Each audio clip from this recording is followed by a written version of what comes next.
আসসালামু আলাইকুম সবাইকে। পুরা পৃথিবীর দেশগুলোর অর্থনৈতিক ব্যবস্থা কেমন সে সম্পর্কে সবারই জানতে ইচ্ছা করে। আর আমরা যখন অর্থনীতি বিষয় নিয়ে অধ্যয়ন করব তখন আমাদের অর্থনীতির স্টুডেন্ট হিসেবে সে বিষয়ে পূর্ণ জ্ঞান রাখা আবশ্যক। আজকে আমরা সেই বিভিন্ন দেশের মানে পুরা পৃথিবীর প্রত্যেকটা দেশের অর্থনৈতিক ব্যবস্থা কোন ক্যাটাগরিতে ফেলা যায় সেটা নিয়েই আলোচনা করব। পুরো পৃথিবীতে ৪ ধরনের অর্থনৈতিক ব্যবস্থা প্রচলিত আছে। একটা হচ্ছে পুঁজিবাদী অর্থনৈতিক ব্যবস্থা, আছে সমাজতান্ত্রিক অর্থনৈতিক ব্যবস্থা, এটাকে নির্দেশমূলক অর্থনীতি বলা হয়। পুঁজিবাদীকে আবার ধনতান্ত্রিক অর্থনৈতিক ব্যবস্থা বলা হয়। এরপরে আছে ইসলামিক অর্থনৈতিক ব্যবস্থা, আছে হচ্ছে মিশ্র অর্থনৈতিক ব্যবস্থা। আমরা পুরো পৃথিবীর দেশগুলো মোটা দাগে এই ৪টা অর্থনৈতিক ব্যবস্থার অধীনে পরিচালিত হয়।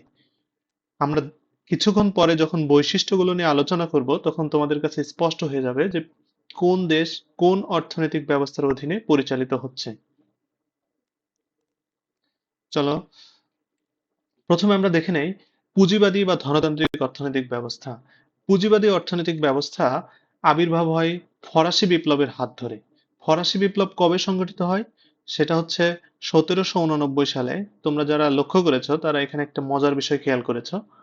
সেটা হচ্ছে এই সালটার দিকে দেখলে দেখা যায় যে ১৭৮৯ সালটা হচ্ছে ১৭৮৯, অর্থাৎ ৭৮৯ সিরিয়ালি, অর্থাৎ ১৭৮৯ ১৭৮৯ মজা করে একটু বলা যায়।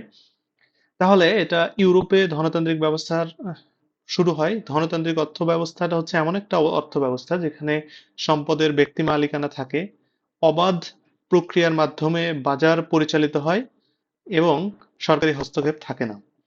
অর্থাৎ বাজারটা পরিচালিত হবে হচ্ছে সাপ্লাই এবং যোগানের মাধ্যমে। ধরো এই বছর লিচুর উৎপাদন ভালো হলে বাজারে প্রচুর লিচু হবে, মানে লিচুর সাপ্লাই বৃদ্ধি পাচ্ছে, তাহলে ক্রেতা যে পরিমাণ আছে সেই অনুযায়ী বেশি যদি সাপ্লাই চলে আসে সেই ক্ষেত্রে লিচুর দামটা কমে যাবে। আবার দেখা গেল এই বছর কোনো এক বছরে প্রাকৃতিক দুর্যোগে লিচু নষ্ট হলো, অনেক মানুষ লিচু খেতে চায় কিন্তু বাজারে সেই অনুযায়ী সাপ্লাই নাই, তাহলে লিচুর দামটা বেড়ে যাবে।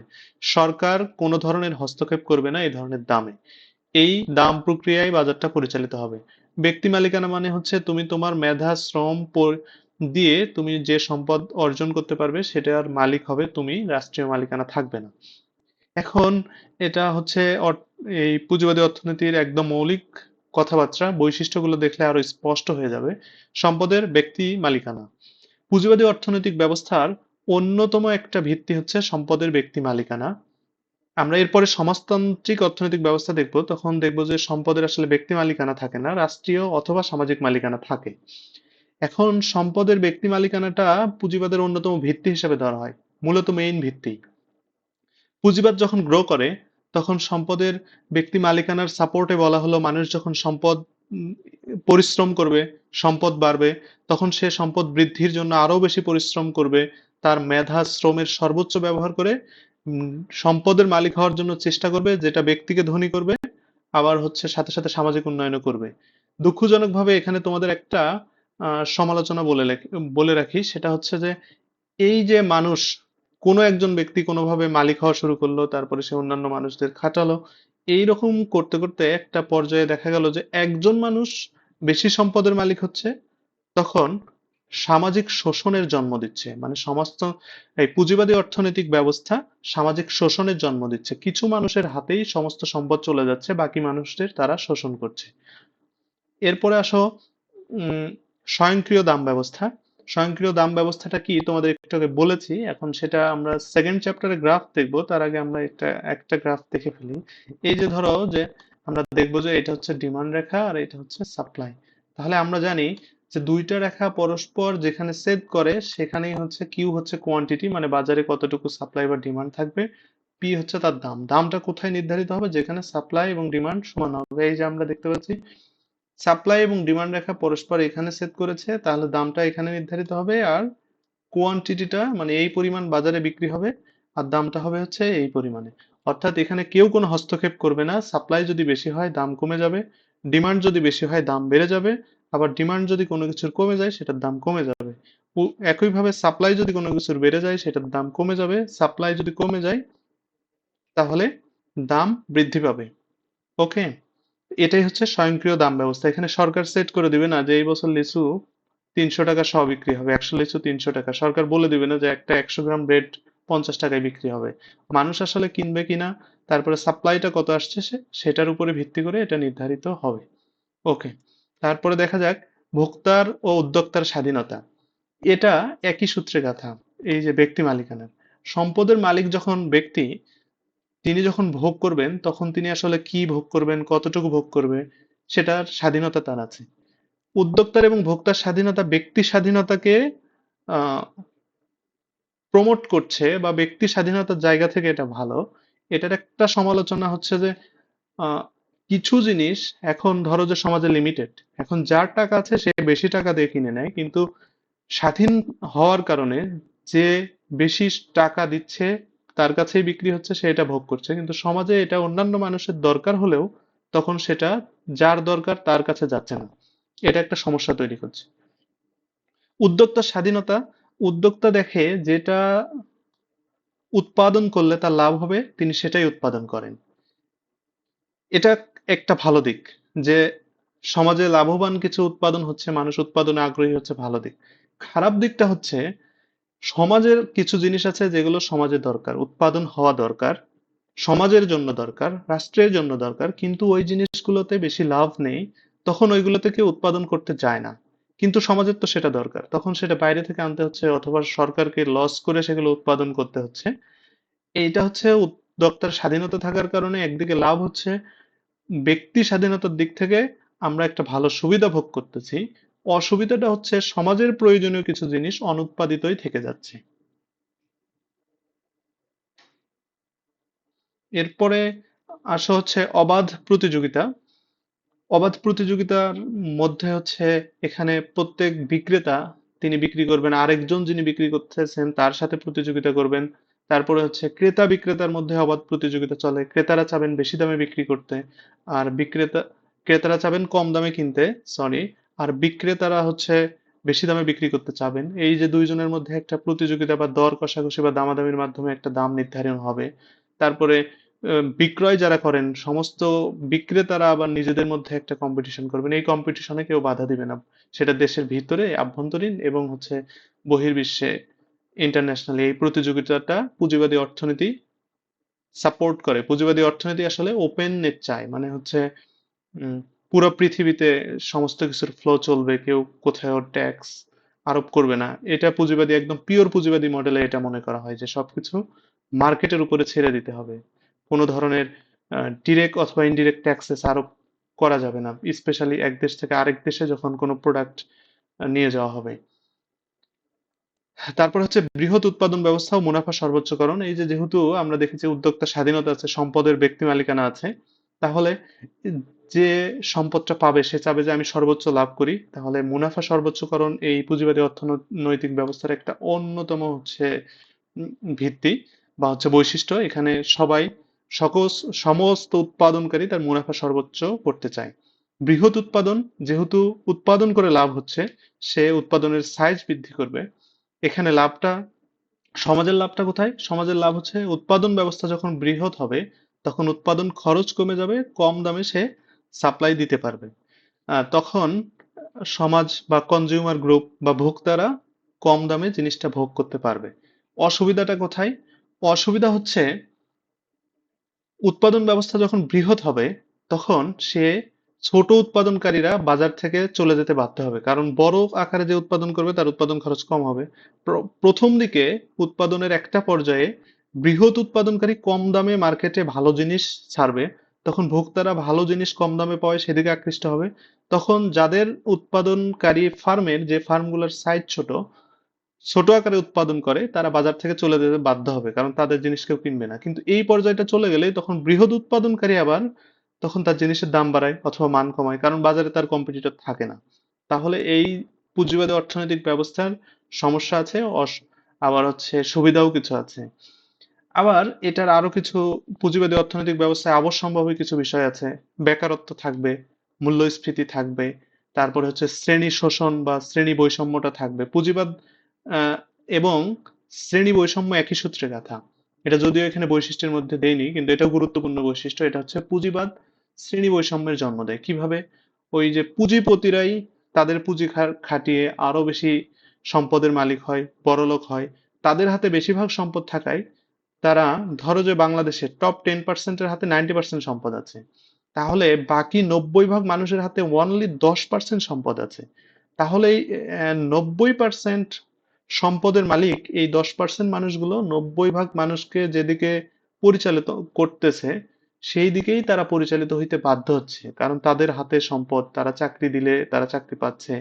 তারপরে হচ্ছে তারা উৎপাদনকারী, এই উৎপাদনকারীরা যেভাবে উৎপাদন করছে বাকি মানুষ সেইভাবেই সেগুলো ভোগ করতে বাধ্য হচ্ছে। এই জন্য খাদ্যে ভেজাল, তারপরে অনেক সিন্ডিকেট, এগুলো কন্ট্রোল করা যাচ্ছে না। এটা একটা পুঁজিবাদের প্রভাব। তারপরে পুঁজিবাদে হচ্ছে আরেকটা জিনিস হয়, সেটা হচ্ছে এই যে পুঁজিপতি এবং শ্রমিক শ্রেণীর অস্তিত্ব দেখা যায়। পুঁজিপতি আর হচ্ছে শ্রমিক শ্রেণী, কারণ ওই যে গার্মেন্টসে দেখো, একটা গার্মেন্টসে 5, 7, 10 হাজার মানুষ শ্রমিক, মালিক কয়জন? একজন, অথবা যৌথভাবে 10 জন 20 জন, কিন্তু শ্রমিক কত? কয়েক হাজার জন।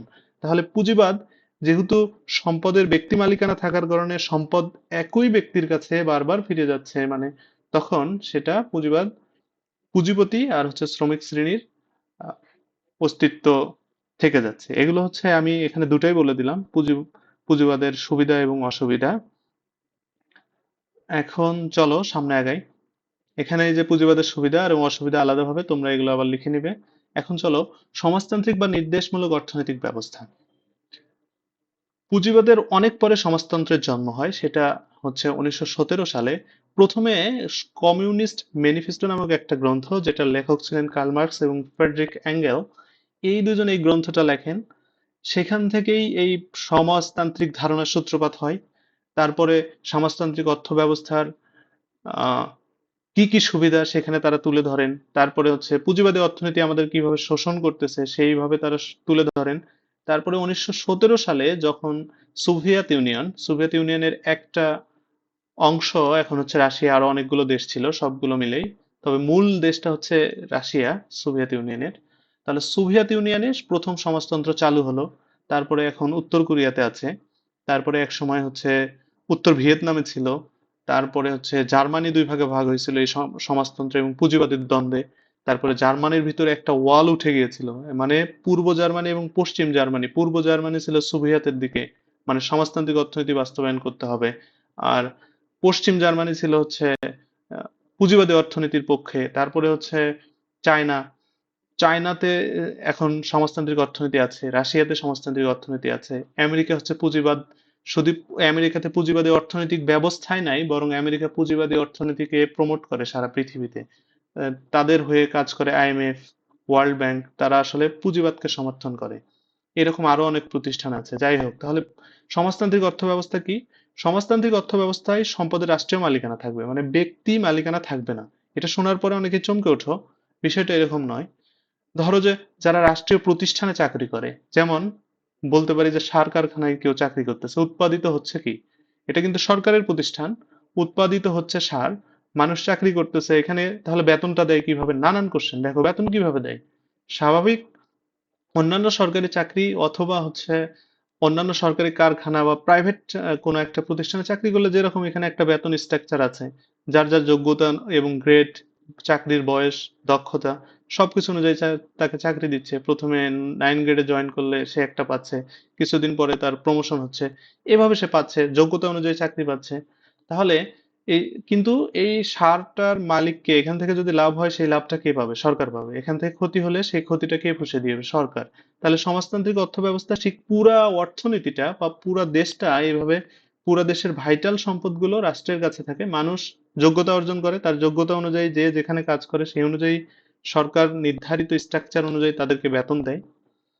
তারপরে তারা তাদের ভোগের ক্ষেত্রে কিছুটা ব্যারিয়ার আছে, তারা কি, কোন পণ্য, সরকার এগুলোর দাম নির্ধারণ করে দেয়, কোন জিনিস কত টাকা দামে বিক্রি হবে, সেইখান থেকে তারা নিজের টাকা দিয়ে সেগুলো কিনে। তারপরে কেনার ক্ষেত্রে হয়তো কোনো কিছু কিছু ক্ষেত্রে রেস্ট্রিকশন আছে, যে একই ব্যক্তি বাজারের সবকিছু কিনে একদম মূল্যস্ফীতি ঘটাতে পারবে না বা সিন্ডিকেট করতে পারবে না, এই ধরনের নিয়ম নীতি আছে। আর অর্থনৈতিক ব্যবস্থাটা কেন্দ্রীয় অর্থনৈতিক ব্যবস্থা দ্বারা পরিচালিত হয় এবং প্রত্যেক ব্যক্তি তার যোগ্যতা অনুযায়ী কাজ পেয়ে থাকে, এগুলো বলেছি। এর মধ্যে অনেকগুলো বৈশিষ্ট্যও বলা হয়ে গেছে, তবুও একবার দেখে নেই। সম্পদের রাষ্ট্রীয় বা সামাজিক মালিকানা, এখানে কোনো সম্পদের মালিক রাষ্ট্র, মানে ব্যক্তি থাকে না। পুরো রাষ্ট্রের সমস্ত সম্পদের মালিক হচ্ছেন রাষ্ট্র। এখানে সুবিধাটা হচ্ছে একক কোনো ব্যক্তির সম্পদ জমা করার টেন্ডেন্সি থাকে না। তারপরে সে পুঁজিপতি হয়ে ওঠে না যে অন্যদেরকে শোষণ করবে। এটা সমাজতন্ত্রের প্রধান মানে মৌলিক একটা সুবিধা। এই সুবিধার কারণে সমাজতন্ত্রকে অনেক সময় পুঁজিবাদ থেকে ভালো বলা হয়। অর্থাৎ এখানে আহ, শ্রেণী বৈষম্য জিনিসটা ওইভাবে প্রকট আকার ধারণ করে না, বা খুবই গুটি কয়েক মানুষের হাতে সমস্ত সম্পদ চলে যাওয়ার কোনো সুযোগ নাই। মানুষ তার যোগ্যতা অনুযায়ী কাজ পাবে, ভালো বেতন পাবে, তারপরে সেটা দিয়ে সে ভালো লাইফ লিড করবে, কিন্তু একই ব্যক্তি এত বেশি ধনী হবে যে অন্যদের শোষণ করবে। এই জিনিসটা সমাজতান্ত্রিক অর্থনৈতিক ব্যবস্থার অন্তত মৌলিক কাঠামো বা আদর্শ মডেলে সম্ভব না। বাস্তবের ব্যতিক্রম আছে, কিন্তু আদর্শ সমাজতন্ত্র বা সমাজতন্ত্র বলতে যা বুঝিয়েছেন ওই যে সে সময় কার্ল মার্কস এবং ফ্রেডরিক অ্যাঙ্গেলস এবং আরো যারা ছিলেন, তারা অন্তত এটা করেননি যে সমাজতন্ত্র বলতে তারা ওই যে পুঁজিবাদকে তারা বা হচ্ছে একজন পুঁজিপতিকে ঠেকানোর একটা প্রয়াস এখানে আছে। এরপর হচ্ছে অর্থনৈতিক পরিকল্পনা। কেন্দ্রীয় অর্থনৈতিক পরিকল্পনা আছে। এখানে রাষ্ট্রীয়ভাবেই ঠিক করা হয় যে কোনটা পরিচালিত মানে কোনটা কতটুকু উৎপাদন হবে, তারপরে কোনটার দাম কত হবে, কোন এলাকাতে কোন ফসল হবে, তারপরে ব্যয়ের বিষয়গুলো এইভাবে ঠিক করা হয়। অর্থাৎ কেন্দ্রীয় পরিকল্পনায় সবকিছু উৎপাদিত হয় আর মানুষ সেই উৎপাদন কাজের সঙ্গে জড়িত হয়ে উৎপাদন কাজ পরিচালনা করে। সুন্দরই লাগছে। তারপরে হচ্ছে অবাধ প্রতিযোগিতার উপস্থিতি। এখানে অবাধ প্রতিযোগিতা থাকে না। কেন থাকে না? সেটার একটা কারণ হতে পারে যে ওই যে যেহেতু অবাধ প্রতিযোগিতা কিভাবে থাকবে, আমরা পুঁজিবাদ অর্থনৈতিক ব্যবস্থায় দেখেছি যে ডিমান্ড এবং সাপ্লাই যেখানে সমান হচ্ছে, কিন্তু এখানে তো সরকার দাম নির্ধারণ করেছে, সেখানে ডিমান্ড সাপ্লাই সমান হোক আর না হোক, এখানে সরকারি দামই আসল কথা। এই জন্য মানে পুঁজিবাদী অর্থনৈতিক ব্যবস্থা হলে এখানে হয়তো পি মানে পির ভ্যালুটা হতে হচ্ছে এখানে, কিন্তু সমাজতান্ত্রিক অর্থব্যবস্থায় সরকার যেটা পি ঠিক করেছে, সরকার যদি বলে যে এই ইকুইলিব্রিয়াম বা হচ্ছে ভারসাম্য পির নিচে পি থাকবে, তাহলে ওখানেই থাকবে। আবার যদি সরকার বলে যে না, পি বেশি, তাহলে বেশি, মানে ফসলের উৎপাদন কম হচ্ছে না বেশি হচ্ছে, প্রাইসের উপর সেটার কোনো ইফেক্ট থাকে না। এই জন্য অবাধ প্রতিযোগিতা থাকে না, প্রাইসটা একদম ফিক্সড। এটা সুবিধাও আছে। এই যে আমাদের দেশ বা পুঁজিবাদী দেশ বা মিশ্র অর্থনৈতিক দেশ, যেমন বাংলাদেশ মিশ্র, তোমরা একটু পরে বুঝবে। পুঁজিবাদী অর্থনৈতিক দেশগুলো অলওয়েজ একটা হচ্ছে মূল্যস্ফীতির চাপে থাকে। প্রতি বছর জিনিসের দাম বাড়ছে, জিনিসের দাম বাড়ছে, এটা এগেইনস্ট মানে এর বিপরীতে টাকার ভ্যালু কমে যাচ্ছে। তাহলে এই একটা চাপ, এটা কিন্তু সমাজতান্ত্রিক অর্থনৈতিক ব্যবস্থায় নাই। কেন্দ্রীয় পরিকল্পনা থাকার কারণে এরকম একটা সুবিধা আছে, সেটা হচ্ছে যে সমাজ পুঁজিবাদী অর্থনীতির দেশগুলোতে দেখা যায় যে কোনো জিনিস বেশি উৎপাদিত হচ্ছে হঠাৎ করে, কিন্তু কেন্দ্রীয় পরিকল্পনা যেহেতু আছে এখানে কোনো জিনিস অতিরিক্ত বা খুব বেশি উৎপাদিত হয় না একমাত্র প্রাকৃতিক কারণ ছাড়া। যেটা যতটুকু প্রয়োজন সেই অনুযায়ী উৎপাদন করা হয়, সেটা একটা ভালো। অবাধ প্রতিযোগিতার অনুপস্থিতি, ভালো দিকগুলো বললাম যে মূল্যস্ফীতি থাকে। খারাপ দিক হচ্ছে অবাধ প্রতিযোগিতার অভাবে প্রকৃত অর্থেই যা হওয়া উচিত কিছু উৎপাদন অবাধ প্রতিযোগিতা থাকলে বেশি হয়, কিন্তু সমাজতান্ত্রিক অর্থনৈতিক ব্যবস্থায় সেই জিনিসটা হয় না, কারণ প্রতিযোগিতা থাকে না। মানুষ তখন আহ, ওই সরকার যতটুকু করেছে ঠিক দায়িত্বের খাতিরে ওই কাজগুলো করার চেষ্টা করে, বা ঠিক দেশীয় ভালোবাসা থেকে বা দেশের প্রতি ভালোবাসা থেকে ওইটা করে। কিন্তু যখন সম্পদটা নিজের কাছে আসবে তখন মানুষ আসলে অধিক পরিশ্রমী হয়। এটা আসলে সমাজের একদিকে রোগ আর একদিকে ভালো। তবে অতিরিক্ত সম্পদের যে লোভটা বা নিজের কাছে রাখা, এটা আসলে ভালোর দিকের থেকে এটার খারাপ দিকে বেশি। এটা একটা সামাজিক রোগ। সামাজিক নিরাপত্তা, এটা সমাজতান্ত্রিক অর্থনৈতিক ব্যবস্থার সবচেয়ে আকর্ষণীয় এবং হচ্ছে একটা কাঙ্ক্ষিত দিক। খুবই ইন্টারেস্টিংলি প্রথম দিকে যখন এই যে সমাজতন্ত্রের সূচনা হয়, এটা বেশি দিন অবশ্য রানও করতে পারে নাই পুরো পৃথিবীতে। এই যে 1990 সালের দিকে এসে এটা মোটামুটি ভেঙেই চলে গেল। মানে জার্মানি একত্রিত হইলো, তারপরে হচ্ছে ভিয়েতনামের যুদ্ধ টুদ্ধ শেষ হয়ে গেল, তারপরে ভিয়েতনামও একত্রিত হলো। এখন সমাজতান্ত্রিক দেশ কিছুটা আছে, কিন্তু সমাজতন্ত্রের সবচেয়ে আকর্ষণীয় দিক, যেটা এমনকি কট্টর পুঁজিবাদকেও আঘাত করতে পেরেছিল বা হচ্ছে পুঁজিবাদী চিন্তাধারার মানুষদেরকেও টানতে পেরেছিল, সেটা হচ্ছে সামাজিক নিরাপত্তা। সামাজিক নিরাপত্তা কি? সমাজতন্ত্র বলল যে হ্যাঁ, মানুষ একার হাতে যখন সম্পদ চলে যাবে তখন ওই মানুষগুলো অন্যের ভালোটা দেখবে না, কিন্তু রাষ্ট্র যখন এটার মালিক তখন রাষ্ট্রের সমস্ত জনগণের নিরাপত্তা বিধান করতে হবে।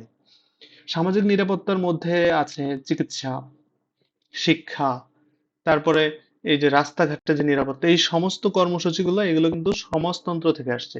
ইন্টারেস্টিং যে বিষয়টা বলতে চেয়ে বললাম না, সেটা হচ্ছে যে এই জিনিসটা পুঁজিবাদী অর্থনীতিবিদরা বা পুঁজিবাদী দেশগুলো স্বীকার না করলেও সমাজতন্ত্রের এই আইডিয়া থেকে তারা নিয়েছে। এখন খোদ আমেরিকাতেও দেখা যায় যে সামাজিক নিরাপত্তা সেক্টরে তারা বেশ কাজ করে, কিন্তু তারা নিজেদের পুঁজিবাদী দেশই দাবি করে, পুঁজিবাদকে গ্রো করে এবং পুরো পৃথিবীতে ছড়াইতে চায়, কিন্তু এই সামাজিক নিরাপত্তার বিষয়ে তারা আপোস করে ফেলছে সমাজতন্ত্রের সাথে। এই আইডিয়াটা তারা পুঁজিবাদের মধ্যে নিয়ে নিয়েছে। অর্থাৎ তারাও এখন বলে যে হ্যাঁ, মানুষের চিকিৎসার বিষয়গুলো একদম প্রাইভেটের হাতে, মানে প্রাইভেট সেক্টরের হাতে না ছেড়ে দিয়ে সরকারি ভাবে দিতে হবে। শিক্ষার বিষয়টা পুরোপুরি প্রাইভেটে না দিয়ে কিছুটা ব্যবস্থা করতে হবে। খাবারের বিষয়গুলো কিছুটা নিশ্চয়তা করতে হবে। মানে মৌলিক যে বিষয়গুলো সেগুলো, সেই সামাজিক নিরাপত্তাটা পুঁজিবাদী দেশগুলোও দিতে এখন মুখে স্বীকার করুক আর না করুক তারা কিন্তু আগ্রহ দেখাচ্ছে। তাহলে সামাজিক নিরাপত্তাটা সমাজতান্ত্রিক অর্থনৈতিক ব্যবস্থার অন্যতম গুরুত্বপূর্ণ এবং আমার কাছে মনে হয় খুবই আকর্ষণীয় একটা দিক বা বৈশিষ্ট্য। এরপরে আছে হচ্ছে বেকারত্ব অনুপস্থিত। এখানে বেকারত্ব থাকে না। আহ, সমাজতান্ত্রিক দেশগুলোতে যখন মানুষ শিক্ষা ধরো কেউ শেষ করলো, শেষ করে খুবই ইন্টারেস্টিং ভাবে সে তো এখন বসে আছে, সে তো বেকার, সরকার তাকে বেকার ভাতা দেয়। এই জন্য মূলত হচ্ছে সমাজতান্ত্রিক দেশগুলোতে ওইভাবে বেকারত্ব থাকে না। কিছুদিন বেকার থাকার পরেই তারা হচ্ছে তার যোগ্যতা অনুযায়ী তাকে কাজ দিয়ে দেওয়া হয়, তখন সে কাজগুলো করে। তারপরে সেই বেকার ভাতাটা সে ধীরে ধীরে পরিশোধ করে দিবে। তাহলে এই সুবিধাগুলো আছে, মূল্যস্ফীতি থাকে না, যেটা আমাদের শুনতেও ভালো লাগতেছে।